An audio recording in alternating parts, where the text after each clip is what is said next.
నమస్తే సార్. నమస్తే అమ్మా.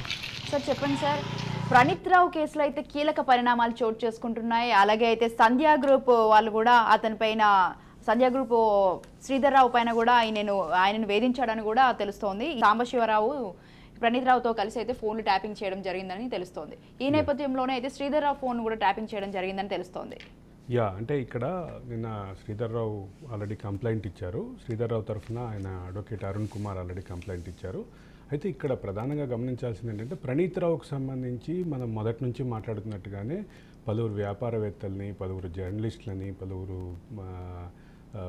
ఉద్యమకారులని, అడ్వకేట్లని, ఇట్లా రకరకాల, ఇది ఒక్క చోట జరిగిన వ్యవహారం కూడా కాదు. ఇది డీసెంట్రలైజ్డ్ ఆపరేషన్ చేశారు. ఎన్ని ఫోన్లు ట్యాప్ చేశారు అనేది వేలల్లో ఉన్నాయా, లక్షల్లో ఉన్నాయా అనేటటువంటి చర్చ ఇప్పుడు కనిపిస్తుంది. కొంతమంది ప్రముఖుల అండదండలతో పాటు అదే పార్టీకి చెందిన కొంతమంది ప్రముఖుల భార్యల ఫోన్లు కూడా ట్యాప్ చేశారనేది ఇప్పుడు కీలకంగా చర్చనీయాంశంగా ఉంది.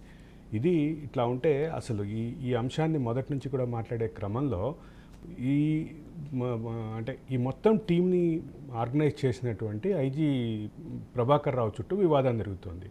IG Prabhakar Rao, ACP Bhujanga Rao and మరొక కీలకమైనటువంటి వ్యక్తి ప్రణీత్ రావు, వీళ్ళందరి చుట్టూ వివాదం జరిగే క్రమంలో ఒక ఛానల్లో మోడరేటర్గా పనిచేసే, న్యూస్ ప్రజెంటేటర్గా డిబేట్ నిర్వహించే సాంబశివరావు, ఆయన పేరు కూడా ప్రస్తావనకు వచ్చింది. ఇది ఈరోజు కొత్తగా వచ్చినటువంటి పేరేం కాదు, చాలా రోజుల నుంచి తిరుగుతున్నటువంటి వ్యవహారం ఇది. అయితే ఇక్కడ ఈ పర్టికులర్ జంక్చర్లో ఉన్నటువంటి, ఇక్కడ జరుగుతున్నటువంటి అంశంలో కీలకంగా గమనించాల్సిన విషయం ఏంటంటే, ఇప్పుడు బాధితులు చాలామంది బయటకు వస్తున్నారు. నిన్న శ్రీధర్ రావు కంప్లైంట్ ఇచ్చారు. శ్రీధర్ రావుతో పాటు మరికొంతమంది కూడా నిన్న కంప్లైంట్ ఇనిషియేట్ చేసినటువంటి పరిస్థితి ఉంది. ఇది ఇక్కడ మొదటి నుంచి మనం మాట్లాడుతున్నట్టుగానే తీగలాగితే డొంకంతా కదులుతోంది. ఇప్పుడు బాధితులు బయటకు వస్తున్నారు, మా ఫోన్లు ట్యాప్ అయినాయి అని చెప్పేసి. కొంతమంది ఇప్పటికే ఆల్రెడీ సోషల్ మీడియా వేదికగా కొంతమంది జర్నలిస్టులు, న్యాయవాదులు కూడా పెట్టిన పోస్టులు కూడా కనిపించినాయి నాకు. తన ఫోన్ ట్యాప్ అయినది, తన వ్యక్తిగతంగా తన కుటుంబ సభ్యులతో మాట్లాడుకున్న వ్యవహారాలని కూడా బయట పెడతామని చెప్పి టార్గెట్ చేశారు అని చెప్పేసి అది కూడా నిన్న ఒక న్యాయవాది దీనికి సంబంధించి ఒక వీడియో చేశారు. ఆ వీడియో కూడా నాకు ఎక్కడో ర్యాండమ్గా కనిపించింది. ఇక్కడి నుంచి మొదలు పెడితే ప్రభుత్వాన్ని కాపాడే క్రమంలో, ప్రభుత్వం అంటే అస్థిరపడకుండా ఉండే క్రమంలో ప్రభుత్వ వ్యతిరేక శక్తులకి, లేదా సమాజ వ్యతిరేక శక్తులకి, లేదా రాజ్యాంగ వ్యతిరేక శక్తులకి వాళ్ళ ఫోన్స్ని ట్యాప్ చేయాల్సినటువంటి ఈ అవకాశాన్ని, అంటే ఇంటెలిజెన్స్ యాక్ట్ అదే చెప్తుంది, ఇంటెలిజెన్స్ యాక్ట్కు ఉండేటటువంటి ఆ అవకాశాన్ని వదులుకొని ఇప్పుడు అసలు మొత్తం ఈ వివాదం మొత్తం వ్యక్తిగత ప్రయోజనాల కోసం రెండు కార్పొరేట్ సంస్థల మధ్య లేదా వివిధ వ్యాపార సంస్థల మధ్య జరిగే లావాదేవీలను ట్రాక్ చేసి రెండు పక్షాలను బెదిరించి కొంత లబ్ధి పొందే క్రమంలో కూడా ఇట్లాంటివి జరిగినాయి అనేది ఇప్పుడు వివాదం వస్తుంది. ఈ మొత్తంలో కీలకంగా ఉన్నటువంటి ప్రధాన అంశం ఏంటంటే, దీని వెనక ఉన్నటువంటి వాళ్ళు ఎవరు, దీనివల్ల లబ్ధి పొందిన వాళ్ళు ఎవరు, ఈ చట్టం అంతా మొత్తం అంతా బయటకు వచ్చి రావాల్సినటువంటి పరిస్థితి ఉంది. ఆల్రెడీ నిన్న 14 రోజుల రిమాండ్కి ఇచ్చారు. చర్చలు కూడా జైలుకి షిఫ్ట్ చేశారు. ఆయన్ని షిఫ్ట్ చేసిన తర్వాత ప్రణీత్ రావు కస్టడీ పిటిషన్ ఈరోజు నాంపల్లి కోర్టులో పోలీసులు సిట్ వాళ్ళు వేయబోతున్నారు. అయితే ఈ మొత్తం వ్యవహారంలో మొత్తం బయటకు వస్తే తప్ప ఈ బాధితులకి న్యాయం జరగదు. అలాగే సార్, అలాగే ఇప్పుడు శ్రీధర్రావు సంస్థలో పనిచేస్తున్న ఉద్యోగుల పైన వాళ్ళ ఫోన్లు కూడా ట్యాపింగ్ చేయడం జరిగిందని తెలుస్తోంది తాజాగా. అయితే అంటే ఇక్కడ యజమాని ఫోన్ ట్యాప్ చేయడంతో పాటు ఆయన చుట్టూ ఉన్నటువంటి వాళ్ళ ఫోన్లను కూడా ట్యాప్ చేసి ఈ నగదు లావాదేవీలు అంటే ఇప్పుడు అంటే శ్రీధర్ రావు కంపెనీ కానీ ఇట్లాంటి కొన్ని కంపెనీలు ఎక్కువగా చేసేటటువంటి కొనుగోళ్ళు, అమ్మకాలు, వీటిని ట్యాప్ చేసి బెదిరించి, వేరే అనుమతులు, వేరే ఇబ్బందులు బెదిరించి, శ్రీధర్రావు గారి కంప్లైంట్లో క్లియర్గా ఉంది, తన మీద అక్రమ కేసులు పెట్టారు. అక్రమ కేసులు పెట్టడానికి కారణాలు వీటన్నిటిని కూడా పరిశీలించాలి అని చెప్పి ఆయన డిమాండ్, దానికి సంబంధించినటువంటి ఇది ఉంది. ఇది ప్రధానమైనటువంటి అంశం. ఇక్కడ ముఖ్యంగా కనిపిస్తున్న వాటికి వెనక కనిపించని శక్తులు ఎవరు, ఈ శక్తులు ఎవరెవరు రంగంలోకి దిగారు. ఇవి దీనికి చుట్టూ వివాదం తిరుగుతుంది. ఇంకా ఇతనిపై ఇంకా ఏమేం కేసులు రానున్నాయి సార్? ఇప్పుడు ఈ ఒక్కటే కేసు అంటున్నారా? అంటే ఇంకా చాలా ఇదైతే ప్రస్తుతం అయితే ఇది సాక్ష్యాధారాన్ని ధ్వంసం చేసిన కేసు మాత్రమే. గతం మనం 3-4 రోజులుగా మాట్లాడుకున్నట్టుగా ఇది కేవలం సాక్ష్యాధారాలను ధ్వంసం చేసిన కేసు మాత్రమే. టెలిగ్రాఫిక్ యాక్ట్ ప్రకారం 1885 టెలిగ్రాఫ్ యాక్ట్ ప్రకారం కేసు ఇనిషియేట్ అయ్యే అవకాశం ఒక పక్కన ఉంది. రెండోది ఈ కాన్స్పిరసీలో ఈ క్రిమినల్ కాన్స్పిరసీలో భాగస్వాములు అయినటువంటి మిగతా పేర్లు బయటకు వస్తే వాళ్ళందరి మీద కూడా కేసులు పెట్టేటువంటి అవకాశం ఉంది. అయితే ఈ పర్టికులర్ అంశంలో నిన్న ఆయన సిరిసిల్లలో అరెస్ట్ చేసి ఇక్కడికి తీసుకొచ్చే క్రమంలో చాలా కీలకంగా ఉన్నటువంటి ఇదేంటంటే ఆయన ఎవరు చెప్తే నువ్వు ధ్వంసం చేశావు అని అడుగుతున్నారు. ఎవరు చెప్తే ధ్వంసం చేశావు అని అడిగే క్రమంలో కీలకంగా ఉన్నటువంటి పరిస్థితి. అలాగే సార్, ఇప్పుడు ఇంకా ప్రణీత్ రావు కేసును అయితే దర్యాప్తు చేయనున్నట్టు తెలుస్తుంది సిట్ అధికారులు. అలాగే ఇంకా ఎన్ని రోజులు ఇక్కడ శ్రీధర్ రావు గారికి సంబంధించి కొన్ని అంటే క్లియర్ కట్ ఎవిడెన్స్ని ఆయన నిన్న ప్రొడ్యూస్ చేసినటువంటి పరిస్థితి ఉంది. అంటే వ్యక్తుల మధ్య జరిగే ట్రాన్సాక్షన్స్, అంటే నేను ఇందాక నుంచి చెప్తున్నట్టుగానే ఆ ట్రాన్సాక్షన్స్ని ట్రేస్ చేసి ఇప్పుడు ఈ సాంబశివరావు అనే వ్యక్తి ఒక టీవీ ఛానల్లో మోడరేటర్గా పనిచేసేటటువంటి సాంబశివరావు అనేటటువంటి వ్యక్తి ఆయన వీటిని ట్రాక్ చేయించారు, పోలీసులతోటి కుమ్మక్కై ట్రాక్ చేయించారు, ప్రణీత్ రావు అండ్ భుజంగరావు వీళ్ళందరూ కలిసి ట్రాక్ చేశారు అనేది ప్రధానమైన ఆరోపణ. ఒక చిన్న వెజిటబుల్ షాప్ అతనితో ఒక నకిలీ కేసు పెట్టించారు అనేది ఆయన ప్రధానమైన ఇట్లాంటి కొన్ని ఆధారాలు ఇచ్చారు. ఆధారాలు ఇచ్చే క్రమంలో ఆయన చాలా స్పెసిఫిక్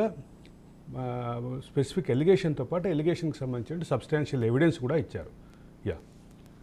చూసుకున్నట్టయితే సిట్ అయితే ఇంకా ప్రణీత్ రావు కేసును అయితే అప్పగించడం జరిగింది సార్. ఇంకా ఇతనిపై అయితే కస్టడీలో అయితే మరిన్ని విషయాలు రాబట్టున్నట్లయితే తెలుస్తోంది ప్రణీత్ రావు పైన అయితే.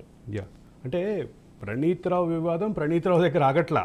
ప్రణీత్ రావు వివాదం మనం అన్నట్టుగా పలువురు వ్యక్తుల చుట్టూ తిరుగుతోంది. ఎంతమంది ఉన్నారు సార్ మరి దీంట్లో అయితే? అంటే ఇప్పుడు ప్రెస్ క్లబ్లో ప్రెస్ మీట్లో సాంబశివరావు స్వయంగా అడ్మిట్ చేశారు కొన్ని విషయాలు. అంటే ఆయన చెప్పకనే చెప్పారు, అవన్నీ కూడా బయటకు వస్తాయి. ఇప్పుడు బయటకు వచ్చే క్రమంలోనే ఆయన కొన్ని పేర్లు కూడా కోట్ చేశారు, అవన్నీ కూడా బయటకు వస్తాయి. బయటకు వచ్చే క్రమంలోనే ఉన్నాయి. సరే, ఇక్కడ ప్రధానంగా గమనించాల్సింది ఏంటంటే, ఒకటి కేసు, ఈ కేసు పూర్వపరాలు, ఈ కేసుకున్న సబ్స్టాన్షియల్ ఎవిడెన్స్, వీటితో పాటు ఇప్పుడు బయటకు వస్తున్నటువంటి బాధితులు, ఈ బాధితులు వచ్చి చెప్పేటటువంటి కేసులు, వీటన్నిటి నేపథ్యంలో అసలు ఇంటెలిజెన్స్ యాక్ట్ ఇచ్చేటటువంటి ఇంటెలిజెన్స్ యాక్ట్ ఎస్ఐబికి ఇచ్చేటటువంటి ఏదైతే స్పెషల్ పవర్స్ ఉంటాయో అవి దుర్వినియోగం అయినాయి. కాబట్టి అవి దుర్వినియోగం చేసి టెలిగ్రాఫిక్ యాక్ట్ ప్రకారం దాన్ని వైలేషన్ జరిగింది. కాబట్టి దాన్ని ప్రశ్నించేలాగా ఇప్పుడు ఆ రకమైనటువంటి కేసులు ఇనిషియేట్ అయ్యేటటువంటి పరిస్థితి ఉంది. స్వయంగా ముఖ్యమంత్రి హోంశాఖ నిర్వహిస్తున్నారు కాబట్టి హోంశాఖ నిర్వహిస్తున్నటువంటి ముఖ్యమంత్రి చేతిలోనే దీనికి సంబంధించిన మానిటరింగ్ ఆయనే స్వయంగా చేసినట్టుగానే ఇప్పటివరకు సమాచారం ఉంది మనకి. అయితే ఇక్కడ ఒక కీలకమైనటువంటి అప్డేట్ ఏంటంటే, ఇప్పుడిప్పుడే బాధితులు బయటికి రావడం ప్రారంభించారు.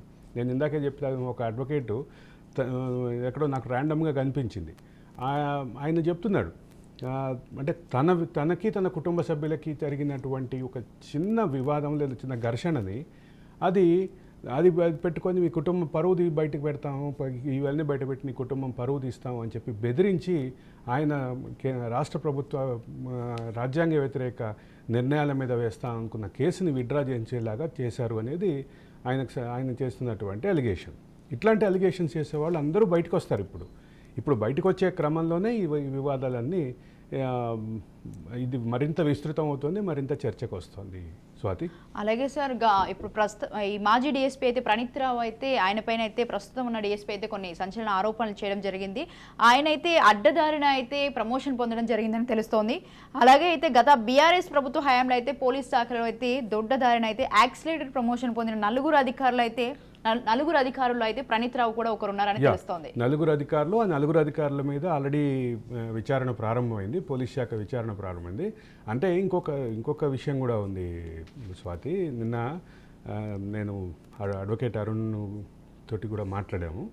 ఆయన నిన్న సబ్మిట్ చేసినటువంటి ఎవిడెన్స్లో ఇంకొక కీలకమైన అంశం ఉంది.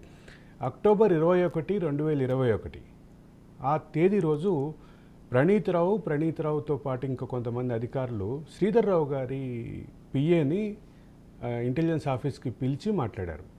ఏం మాట్లాడారు ఏంటో మనకు తెలియదు, కానీ పిలిచి మాట్లాడారు. అది డేట్తో సహా వాళ్ళు నిన్న కంప్లైంట్లో మెన్షన్ చేశారు. అది వాళ్ళ అంటే మెయింటైన్ చేసే క్రమంలో, ఈ మెన్షన్ చేసే క్రమంలో వాళ్ళు చెప్తున్న విషయం ఏంటంటే అక్కడే ఈ బెదిరింపులు జరిగినాయి, అక్కడే ఈ బెదిరింపులకు సంబంధించిన మొదలైనవి.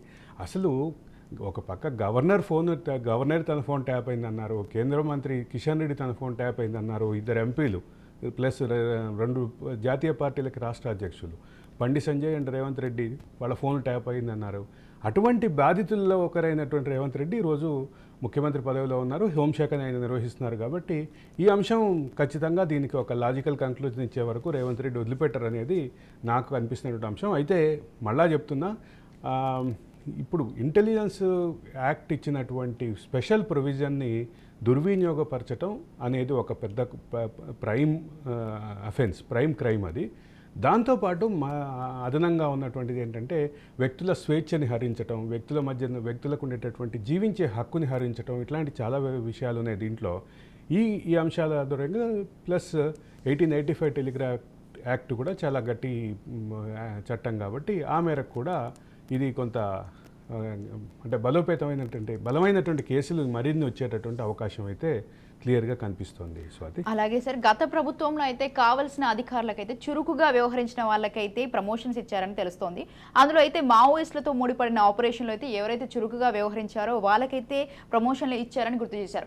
ఎలాంటిది ఏమీ చేయకుండానే, తనకి నక్సలైట్లతో ఏం సంబంధం లేకుండా ఆపరేషన్ చేయకుండానే ఇతనికి ప్రమోషన్ వచ్చిందని తెలుస్తోంది. ఇక్కడ ప్రమోషన్లు ఇప్పుడు ఆయనతో పాటు ఈ ఎస్ఐలుగా జీవితం ప్రారంభించిన వాళ్ళు ఇంకా అడిషనల్ సిఐలుగానో ఉన్నారు. కానీ ప్రణీత్ రావుకు మాత్రం అంటే సర్వీస్ రూల్స్కి విరుద్ధంగా బైపాస్ చేసి ప్రమోషన్ ఇచ్చారనేది అలిగేషన్. ఇప్పుడు ప్రణీత్ రావు దగ్గర ఆగలేదు ఇది. ప్రణీత్ రావుతో పాటు మరికొంతమంది మరో 4 అధికారుల పేర్లు ఇప్పుడు కీలకంగా చర్చలోకి వచ్చినాయి. ఈ చర్చలోకి వచ్చిన పేర్లు ఇంతటితో ఆగే పరిస్థితి కూడా లేదు. ఇది పెరిగేటటువంటి పరిస్థితి ఉంది. అసలు ఇప్పుడు మనం ఇందాకటి నుంచి మీరు మాట్లాడినట్లుగా సాంబశివరావుకు సంబంధించిన వ్యవహారంలో సాంబశివరావు వీళ్ళని అడ్డం పెట్టుకొని అంటే పలువురికి సంబంధించినటువంటి నెట్వర్క్ని అంతా చేశారు అనేది సంజయ్ గ్రూప్ ఆరోపణ. దానికి సిట్ మాత్రమే న్యాయం చేయగలిగే పరిస్థితి ఉంది. వాళ్ళు సంజయ్ గ్రూపు తాము బాధితులం అంటూ తమతో పాటు మరికొంతమంది బాధితులు కూడా ఉన్నారని చెప్తోంది.